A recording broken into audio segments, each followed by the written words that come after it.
കഴിഞ്ഞ കുറച്ച് ക്ലാസ്സുകളായിട്ട് നമ്മൾ സപ്തസ്വരത്തെക്കുറിച്ചും താളത്തെക്കുറിച്ചും അടിസ്ഥാനപരമായിട്ടുള്ള കുറച്ച് കാര്യങ്ങൾ പഠിച്ചു അല്ലേ?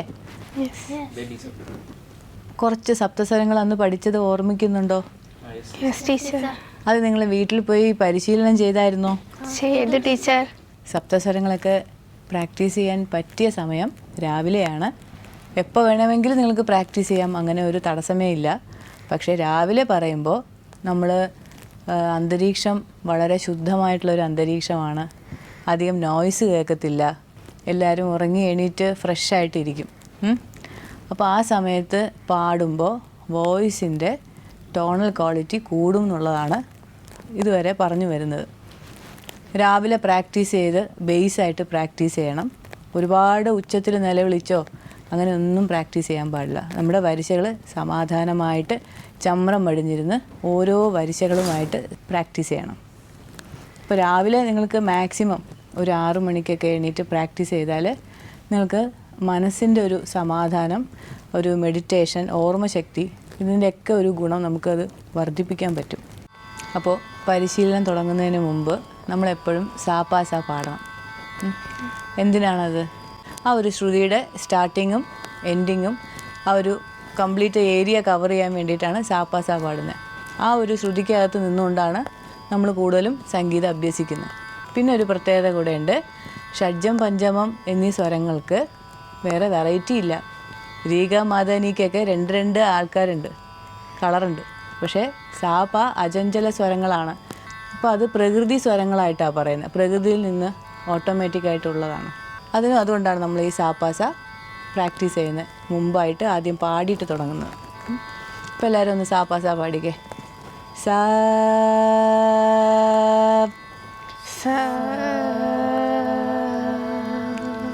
പാ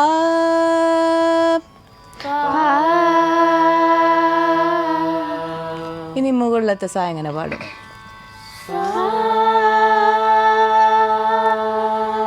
ആ, വെരി ഗുഡ്. പാ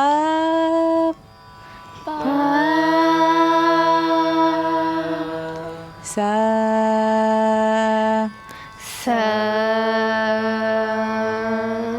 ആ, എല്ലാവർക്കും ശ്രുതി നന്നായിട്ട് ചേരുന്നുണ്ടല്ലോ.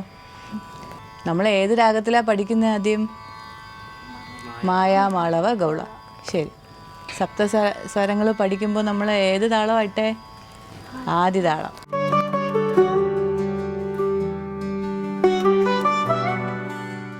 ഇനി നമ്മൾ പുതിയൊരു കാര്യം പഠിക്കാൻ പോവുകയാണ്, സ്ഥായി.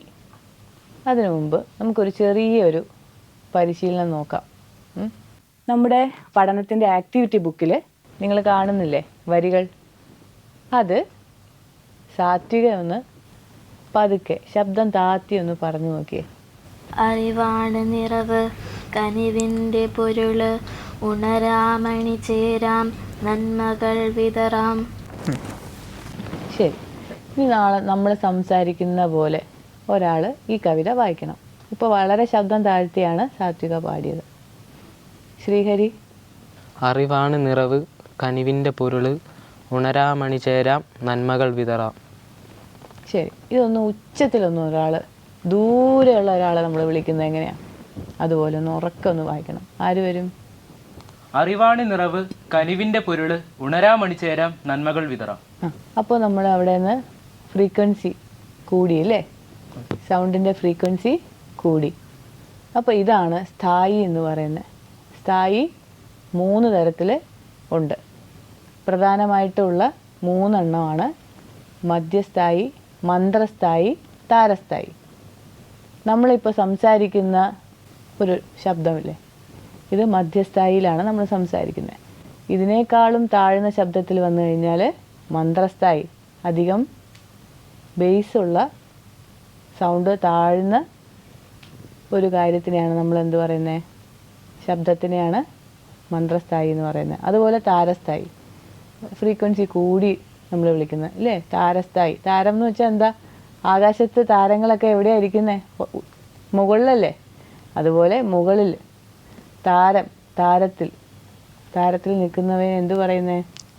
താരസ്ഥായി. ഇപ്പോൾ ശബ്ദം അതിൻ്റെ ഏറ്റക്കുറച്ചുകൾ അനുസരിച്ച് സ്ഥായി എന്ന് പറയും. നമ്മുടെ സംഗീതത്തിൽ സ്ഥായി എന്ന് ശരിക്കും ശാസ്ത്രീയമായിട്ട് പറയുകയാണെങ്കിൽ സപ്തസ്വരങ്ങളെ ഉൾക്കൊള്ളിക്കുന്ന സരിഗമ പദനിസ അടങ്ങുന്ന ഒരു സമൂഹം, ഒരു ക്രമമായിട്ട് അടങ്ങുന്ന ഒരു സമൂഹത്തെയാണ് ഒരു സ്ഥായി എന്ന് പറയുന്നത്. ഇപ്പോൾ നമ്മൾക്ക് ഒരു കീബോർഡിൽ കണ്ടു കഴിഞ്ഞാൽ അത് വ്യക്തമായിട്ട് നമുക്ക് മനസ്സിലാകും. പാശ്ചാത്യ സംഗീതത്തിൽ CD, EF, GAB എന്നീ പറയുന്ന ഗ്രൂപ്പ് അടങ്ങിയതാണ് ഒരു ഒക്ടേവ് എന്ന് പറയുന്നത്.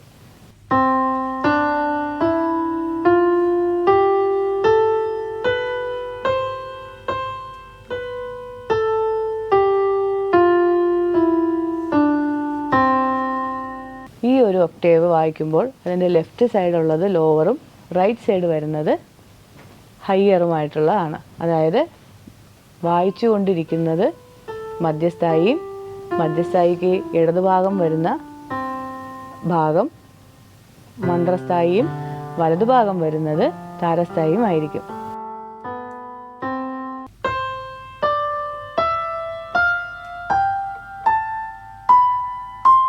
പാശ്ചാത്യ സംഗീതത്തിൽ സരിഗമ പദനിസ എന്ന നോമൻക്ലേച്ചറിന് അവർ ഡോറെ മീഫ സോലാസി എന്ന് പറയുന്ന സിമ്പിൾസ് അല്ലെങ്കിൽ ആ ഒരു പ്രൊണൗൺസിയേഷനാണ് അവർ ഉപയോഗിക്കാറ്. ഇതിനെക്കുറിച്ചുള്ള കാര്യങ്ങൾ വിശദമായി മറ്റൊരു ക്ലാസ്സിൽ പഠിക്കാം. ഒരു ഗാനം എല്ലാ സ്ഥായിലൂടെയും സഞ്ചരിക്കാറുണ്ട്. അതായത് മെയിനായിട്ടുള്ള 3 സ്ഥായികളിൽ ഒരു ഗാനം ചിട്ടപ്പെടുത്താറുണ്ട്. നമുക്കൊരു ഉദാഹരണം നോക്കിയാലോ. ഒരു പുഷ്പം മാത്രമെൻ പൂങ്കുലയിൽ വയ്ക്കാം ഞാൻ, ഒടുവിൽ നീ എത്തുമ്പോൾ ചൂടിക്കുവാൻ. ഇതിപ്പോൾ പാടിയത് മധ്യമകാലത്തിലാണ്. ഇനി ഒരു ഗാനം മാത്രമെൻ ഒരു ഗാനം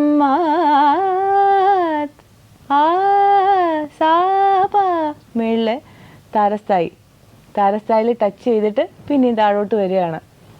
ഒരു ഗാനം മാത്രമെൻ ഹൃദയത്തിൽ സൂക്ഷിക്കാം. ആ നീ സ നീ. ഇപ്പോൾ മധ്യസ്ഥായിൽ നിന്ന് ലോവറിലേക്ക് പോയി. നീ ഒടുവിൽ നീ എത്തുമ്പോൾ ചൂടിക്കുവാൻ. അപ്പോൾ ഇതിലെന്തായി മനസ്സിലായത്? നമ്മൾ കൂടുതലും മധ്യസ്ഥായിലായിരിക്കും ഒരു ഗാനം കൂടുതലും ചിട്ടപ്പെടുത്താറ്. പക്ഷേ അതിൽ മന്ത്രസ്ഥായിയും താരസ്ഥായിയും ഉണ്ടാവാറുണ്ട്. ഇനി ഇതേ പാട്ടിൻ്റെ അനുപല്ലവി നോക്കാം. ഒരു മുറി മാത്രം തുറക്കാതെ വയ്ക്കാം ഞാൻ, അരികൂടമെന്നൂടെ ആരാമത്തിൽ. അപ്പോൾ ഇങ്ങനെ വരുമ്പോൾ മിക്കവാറും പാട്ടുകളിൽ അനുപല്ലവിയിലായിരിക്കും താരസ്ഥായി വരാറ്. മന്ത്രസ്ഥായിയിൽ വരുന്നത് മിക്കവാറും ചരണത്തിലായിരിക്കും. എന്നാലും അങ്ങനെ അല്ലാത്തവയും ഒരുപാട് കമ്പോസേഴ്സ് ചെയ്തിട്ടുണ്ട്. എന്നാലും ഭൂരിഭാഗം സംഗീതം നൽകുന്നവരും അനുപല്ലവിയിലായിരിക്കും കൂടുതൽ താരസ്ഥായിലേക്ക് പോവാറ്. ഇനി നിങ്ങൾ ഒരു ഉദാഹരണം പാടി കാണിച്ചേ. ആർക്ക് പാടാം? സാത്വിക പാടിക്കോ. തുമ്പീവാ തുമ്പക്കുടത്തിൻ തുഞ്ചത്തായൂഞ്ഞാലിടാം, തുമ്പീവാ തുമ്പക്കുടത്തിൻ തുഞ്ചത്തായൂഞ്ഞാലിടാം. ആകാശ പൊന്നാലി നിരകളെ ആയത്തിൽ തൊട്ടേ വരാം, ആകാശ പൊന്നാലി നിരകളെ ആയത്തിൽ തൊട്ടേ വരാം. തുമ്പീവാ തുമ്പക്കുടത്തിൻ തുഞ്ചത്തായൂഞ്ഞാലിടാം. ഇതിൽ മധ്യസ്ഥായും മന്ത്രസ്ഥായും വന്നു കഴിഞ്ഞു പല്ലവിയിൽ തന്നെ. മാത്രമല്ല ഈ രാഗത്തിൻ്റെ കുറച്ച് ഭാഗം ആരോഹണ ക്രമത്തിലാണ് ഈ സോങ് ഡെവലപ്പ് ചെയ്തിരിക്കുന്നത്. ഇപ്പോൾ ഈ പാട്ട് സാരിഗ സാരി സനി പാ ലോവസ്ഥായി അല്ലേ, മന്ത്രസ്ഥായി. സാരിഗ സാരി നി സ, അത് കഴിഞ്ഞ് സാ കഴിഞ്ഞു രീ കഴിഞ്ഞു അടുത്ത സ്വരം എന്താ? ഗ. ഗ ഗ മ രി മ ഗ സരി നി സ ഗ ഗ മ രി മ ഗ രി രി അല്ലേ. സാരി മാ വരെയായി. അടുത്ത ലൈൻ പാടിക്കേ. മന്ത്രത്താൽ പായുന്ന കുതിരയെ മാണിക്യ കൈയാൽ തൊടാം. മന്ത്രത്താൽ പായുന്ന കുതിരയെ മാണിക്യ കൈയാൽ തൊടാം. ഗന്ധർവൻ പാടുന്ന മതിലക മന്ദാരം പൂവിട്ട തണലിൽ. ഗന്ധർവൻ പാടുന്ന മതിലക മന്ദാരം പൂവിട്ട തണലിൽ. ഊഞ്ഞാലേ ആടാമോ മാനത്തെ മാമന്റെ തളികയിൽ മാമുണ്ണാൻ പോകാമോ നമുക്കിനി. തുമ്പീവാ തുമ്പക്കുടത്തിൻ തുഞ്ചത്തായൂഞ്ഞാലിടാം. Very good. അപ്പോൾ ഇതിൽ മധ്യസ്ഥായി കംപ്ലീറ്റ് കവർ ചെയ്തിരിക്കുകയാണ്. സരിമാപ്പ നിസ കംപ്ലീറ്റ് പോയി. പിന്നെ അതിന് മേളിൽ താരസ്ഥായിലേക്ക് പോയി അനുപല്ലവി എത്തിയപ്പോൾ ഇല്ലേ, അനുപല്ലവി എങ്ങനെയാണ് തുടങ്ങുന്നത്? മാമാപ്പ മാപ്പ നി പ മരി മാമാപ്പ മാപ്പ നി പ ഇല്ലേ. ഗന്ധർവൻ പാടുന്ന മതിലക മന്ദാരം പൂവിട്ട തണലിൽ. ഊഞ്ഞാലേ. ആ, അപ്പോൾ ഊഞ്ഞാലെ വിളിക്കുന്നത് എവിടെയാ? താരസ്ഥായിയാണ് ഇല്ലേ. അപ്പോൾ മന്ധ്യസ്ഥായി, മന്ത്രസ്ഥായി, താരസ്ഥായി മൂന്നും നിങ്ങൾക്ക് മനസ്സിലായല്ലോ. ഇനി ആർക്ക് പാടാം? അല്ലീളം പൂവോ ഇള്ളിമുളം തേനോ തെങ്ങിള നീരോ തേൻമൊഴിയോ മണ്ണിൽ വിരിഞ്ഞ നിലാവോ.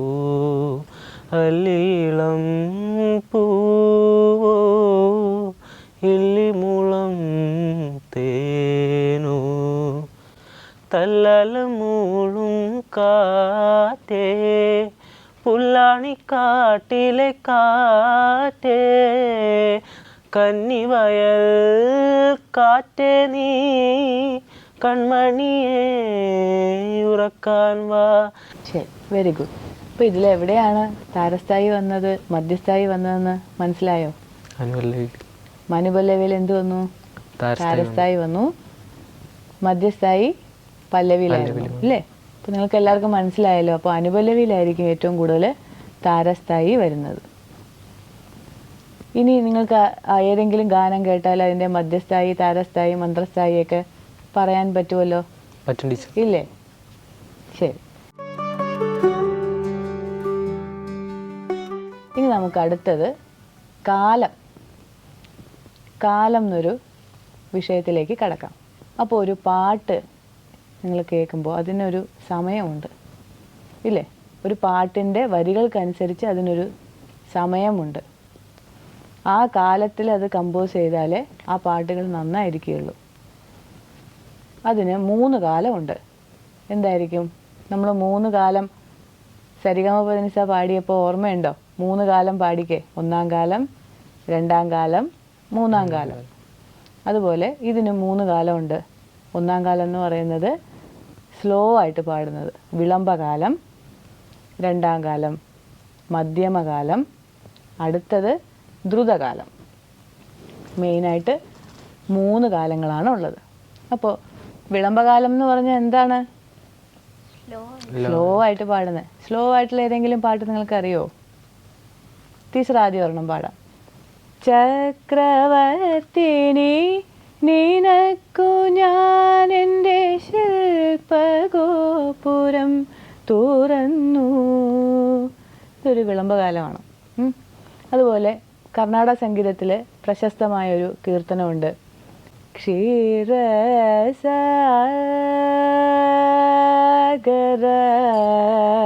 ശയന നന്നു ചിന്തല വേള ബലേന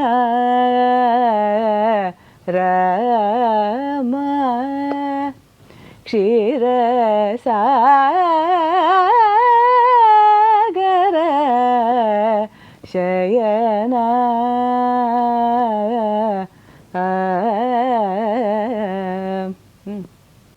ഇതൊരു ഫേമസ് ആയിട്ടുള്ള ഒരു കർണാടക സംഗീതത്തിലുള്ള ഒരു കൃതിയാണ്. ഇതുപോലെ കഥകളി പദത്തിൽ അജിത ഹരേ ജയ മാധവ വിഷ്ണു ഇത് കേട്ട് കാണുമല്ലോ. ഇതും വിളംബകാലത്തിലാണ് ചിട്ടപ്പെടുത്തിയിരിക്കുന്നത്. അത് കഴിഞ്ഞിട്ട് മധ്യമകാലത്തിലാണ് മിക്കവാറും പാട്ടുകൾ കമ്പോസ് ചെയ്തിരിക്കുന്നത്. ഉദാഹരണത്തിന് വാതാപി ഗണപതി ഫേമസ് ആയിട്ടുള്ള ഒരെണ്ണമാണ്. വാതാപി ഗണപതിം ഭജേ ഇല്ലേ? ഇനി ഒരു മധ്യമകാലത്തിലുള്ള ഒരു ചലച്ചിത്ര ഗാനം നിങ്ങളൊന്ന് പാടിക്കേ. തുമ്പീവായൊക്കെ മധ്യമകാലമാണ്. ആലിപ്പഴം പെറുക്കാം, ഇവയൊക്കെ മധ്യമകാലത്തിലുള്ള പാട്ടുകളാണ്. ശ്യാമമേഘമേനി യദുകുല സ്നേഹദൂതുമായി വാ ഇതുവഴി കേട്ടിട്ടില്ലേ? ഇതൊക്കെ മധ്യമകാലത്തിലുള്ള പാട്ടുകളാണ്. വേറെ എന്തെങ്കിലും ഉദാഹരണം പറയാമോ മധ്യമകാലത്തിൽ വരുന്ന? കണ്ണനു നീതിക്കാൻ കദളിപ്പഴം കണ്ഠത്തിലണിയുവാൻ തുളസിഹാരം. അപ്പോൾ ഇതും മധ്യമകാലത്തിലുള്ള ഒരു പാട്ടാണ്. ഇനി ദ്രുതകാലത്തിലുള്ള ഒരു ഉദാഹരണം നിങ്ങൾക്ക് പറയാമോ? ഇതിനേക്കാളും സ്പീഡ് കൂടിയ ടെമ്പോ കൂടിയ ഒരു പാട്ട്. പമ്പാ ഗണപതി. പാടിക്കൊന്ന്. പമ്പാ ഗണപതി പാരിൻ്റെ അധിപതി കൊമ്പാർന്നുണരണമൻപിൽ തൻ്റെ തുമ്പിക്കൈ വീട്ടണം നെഞ്ചിൽ വിഘ്നങ്ങൾ വിധി പോലെ നീങ്ങണം മുൻപിൽ. Very good. അപ്പോൾ നിങ്ങൾക്കറിയാം അല്ലേ കാലം എന്താണെന്നുള്ളത്? വിളംബകാലം സ്ലോ ടെമ്പോ, മധ്യമകാലം മീഡിയം ടെമ്പോ, അടുത്തത് എന്താണ്? ദ്രുതകാലം ഫാസ്റ്റ് ആയിട്ടുള്ള ടെമ്പോ ആണ് ഇല്ലേ? ഇത് വളരെ സിമ്പിളായിട്ടുള്ളൊരു കാര്യമാണ്. പക്ഷേ ഒരു പാട്ട് കമ്പോസ് ചെയ്യുമ്പോൾ നമ്മൾ ഇതൊക്കെ മനസ്സിൽ വെച്ച് വേണം കമ്പോസ് ചെയ്യാൻ. രാഗം, ഭാവം, താളം. ഭാവരാഗ താളലയങ്ങളുടെ ഒരു സമ്യക് രൂപമാണ് സംഗീതം. ഇതിൽ രാഗത്തിനും ഭാവത്തിനും താളത്തിനും ഒരേ പ്രാധാന്യമാണ് നൽകിയിരിക്കുന്നത്. താളത്തെക്കുറിച്ചുള്ള അടിസ്ഥാന കാര്യങ്ങൾ നമ്മൾ പഠിച്ചു. ഇനി എന്താണ് രാഗം, എന്താണ് ഭാവം എന്ന് നമുക്ക് നോക്കാം. ശ്രുതിയിൽ നിന്ന് സ്വരവും സ്വരത്തിൽ നിന്ന് രാഗവും ഉടലെടുത്തു എന്നാണ് പ്രമാണം. അപ്പോൾ ശ്രുതിയേക്കാൾ സംതിങ് ഡിഫറെൻ്റ് ആണ് സ്വരങ്ങൾ. അതായത് ശ്രുതി നമുക്ക് കേൾക്കാൻ പറ്റും. ശ്രുതികൾക്കൊരു ശബ്ദം കൊടുക്കുമ്പോഴാണ് അത് സ്വരമായി മാറുന്നത്. ഈ സ്വരങ്ങളെ സംയോജിപ്പിച്ചുകൊണ്ട് അതിന് ഭാവങ്ങൾ കൊടുക്കുമ്പോഴാണ് അത് രാഗമായി മാറുന്നത്. ആദ്യമൊക്കെ സ്വരങ്ങളുടെ ചെറിയ ചെറിയ കോമ്പിനേഷൻസ് സരി നീ സരി നീ സരി ഗ സാനി ദ പ മ അങ്ങനെയൊക്കെ ഓരോരോ എക്സ്പെരിമെൻറ്റിലൂടെയാണ് ഈ രാഗങ്ങൾ ആദ്യം ഉടലെടുത്തുകൊണ്ടിരുന്നത്. പിന്നീട് രാഗങ്ങൾ ഇന്ന് കാണുന്ന നിലയിലേക്ക് എത്തിച്ചേർന്നത് 10ാം നൂറ്റാണ്ടിന് ശേഷമാണ്. ത്രിമൂർത്തികളായ ത്യാഗരാജസ്വാമി, ശ്യാമശാസ്ത്രികൾ, മുത്തുസ്വാമി ദീക്ഷിതർ എന്നിവരുടെ സംഭാവന രാഗത്തെ എണ്ണമറ്റ ഒടുങ്ങാത്ത ഒരു നിധി കലവറയായിട്ട് ഉയർത്തുകയാണ് ഉണ്ടായത്. അവരുടെ കാലഘട്ടം നമുക്കൊരു സുവർണ കാലഘട്ടമായിട്ട് കരുതാം. ഇനി രാഗങ്ങളിലേക്ക് കടക്കാം. സ്വരങ്ങളുടെ സങ്കലന വിശകലനമാണ് രാഗങ്ങൾ. സ്വരങ്ങൾ നമുക്കറിയാം 7 എണ്ണമുണ്ട്, സപ്തസ്വരങ്ങൾ. ഈ സപ്തസ്വരങ്ങളുടെ സ്വരസ്ഥാനങ്ങൾ 7 എണ്ണത്തിൽ 5 എണ്ണം രീ ഗ മ ദ നി എന്നിവയെ ചേർത്ത് അവയ്ക്ക് 2 സ്വരസ്ഥാനങ്ങളുണ്ട് സാപ്പ ഒഴികെ. ഈ 2 സ്വരസ്ഥാനങ്ങൾ രീ ഗ മ ദ നിക്ക് നൽകുമ്പോൾ മൊത്തം 12 സ്വരസ്ഥാനങ്ങളായിട്ട് മാറുന്നു. ഈ 12 സ്വരസ്ഥാനങ്ങളെ സംയോജിപ്പിച്ചാണ്, അതിൻ്റെ ഒരു സങ്കലന വിശകലനമാണ് ഓരോ രാഗങ്ങളും. രാഗം സങ്കലന വിശകലനം ചെയ്യുമ്പോൾ അതിൻ്റെ ആരോഹണ അവരോഹണം ആദ്യം ഉടലെടുക്കുന്നു. ഉദാഹരണത്തിന് സരി ഗ പദ സ സദ പ ഗ രി സ. ഇത് മോഹനരാഗമാണ്. സരി ഗ പ ദ സ സ ദ പ ഗ രി സ. ഇതിൽ സരി ഗ പ ദ. ഇതിൽ ഏതൊക്കെ സ്വരങ്ങളാണ് ഇല്ലാതിരുന്നേ? സാരി, ഗ ഉണ്ട്, മാ ഇല്ല. പിന്നെ പ ദ ഉണ്ട്, നീ ഇല്ല. അപ്പോൾ മായും നീയും ഇല്ല. അപ്പോൾ എത്രയായി? 5 സ്വരങ്ങളുള്ള രാഗമായി മാറി. ഇനി സരി ഗ പ ദ സ സ ദ പ ഗ രി സ. ഈ മോഹനരാഗം ലോകത്തുള്ള എല്ലാ സംഗീതത്തിലും കാണപ്പെടുന്നു. കാരണം ഇതൊരു പ്രകൃതിയായിട്ട് നൽകുന്ന ഒരു രാഗമാണ്. നമ്മൾ ശാസ്ത്രീയമായിട്ട് പഠിക്കുമ്പോൾ ഇങ്ങനെ ചെയ്യുന്നു എന്നേ ഉള്ളൂ.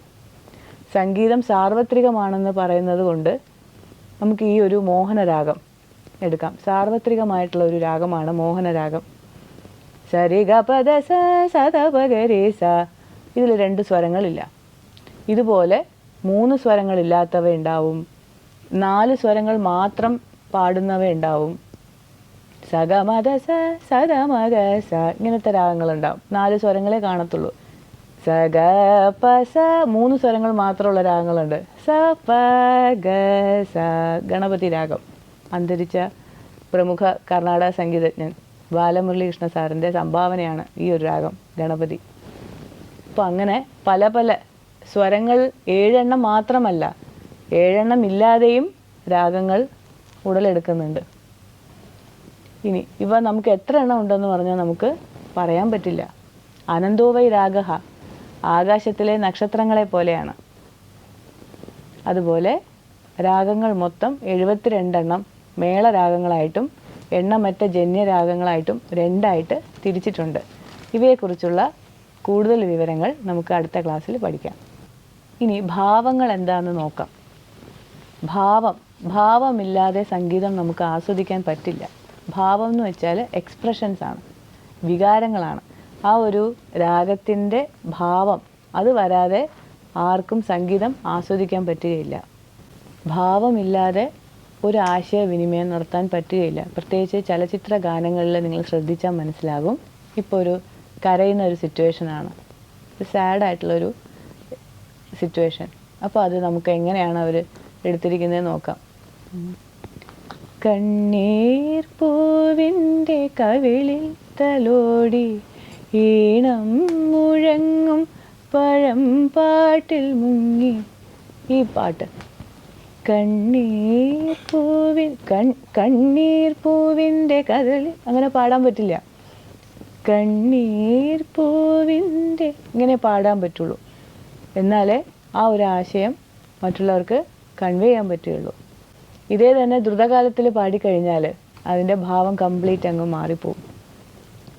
അതുപോലെ അമ്മ മഴക്കാറിനു കണ്ണിറഞ്ഞു, ആ കണ്ണീരിൽ ഞാൻ നനഞ്ഞു, ഇല്ലേ? അപ്പോൾ ഇത് കേൾക്കുമ്പോൾ നിങ്ങൾക്ക് എന്ത് മൂഡാണ് വരുന്നത്? കേൾക്കുമ്പോൾ സങ്കടം വരുമോ, സന്തോഷം വരുമോ, ദേഷ്യം വരുമോ? സങ്കടം വരും. എന്തുകൊണ്ടാണ് നിങ്ങൾക്കത് ആ സങ്കടം വന്നത്? അതിൻ്റെ ഭാവം കേട്ടിട്ടാണ്, ഇല്ലേ? അതിൻ്റെ ആ ഒരു സിറ്റുവേഷൻ നമ്മൾ അറിയുന്നില്ല. ആ കഥയുടെ ആ ഒരു സിറ്റുവേഷൻ എന്താണെന്ന് നമുക്ക് അറിയുന്നില്ല. എന്നാലും ആ പാട്ട് കേൾക്കുമ്പോൾ നമ്മുടെ കണ്ണ് നിറയും. അപ്പോൾ ഭാവത്തിൻ്റെ പ്രാധാന്യം നിങ്ങൾക്ക് മനസ്സിലായോ? ഇനി പമ്പ ഗണപതി, നമ്മുടെ ജാതവേദ് പാടിയ പോലെ അത് ഇതുപോലെ പാടിയ എങ്ങനെയിരിക്കും? പമ്പ ഗണപതി പാരിന്നധിപതി, ഇല്ലേ? ഇങ്ങനെ പാടിയ നന്നായിരിക്കുമോ? അതാത് പാട്ടുകൾക്ക് അതിൻ്റെ സിറ്റുവേഷൻ സാഹചര്യം അനുസരിച്ചുള്ള കാലവും അതിൻ്റെ രാഗവും ഒരുമിച്ച് ചേരുമ്പോഴാണ് അതിൻ്റെ ഭാവം ഉടലെടുക്കുന്നത്. ഈ ഒരു ഭാവം അത് ഉൾക്കൊണ്ട് പാടുമ്പോൾ ആ ഒരു ആശയം ആസ്വാദക ഹൃദയത്തിലേക്ക് എത്തുകയാണ്. ഇതെല്ലാം ചേർത്താണ് നമ്മളൊരു ഗാനം ചിട്ടപ്പെടുത്തുമ്പോൾ ശ്രദ്ധിക്കുന്നത്, ഇല്ലേ? സ്ഥായി, രാഗം, ഭാവം, താളം, സ്വരസ്ഥാനങ്ങൾ, സ്വരങ്ങൾ, ഇവരൊക്കെ നമ്മളൊരു മ്യൂസിക് കമ്പോസ് ചെയ്യുമ്പോൾ ശ്രദ്ധിക്കേണ്ട കാര്യങ്ങളാണ്. ഇതിനെക്കുറിച്ചുള്ള കൂടുതൽ കാര്യങ്ങൾ നിങ്ങൾ ഉയർന്ന ക്ലാസ്സിലേക്ക് പോകുമ്പോൾ നിങ്ങൾക്ക് മനസ്സിലാകും.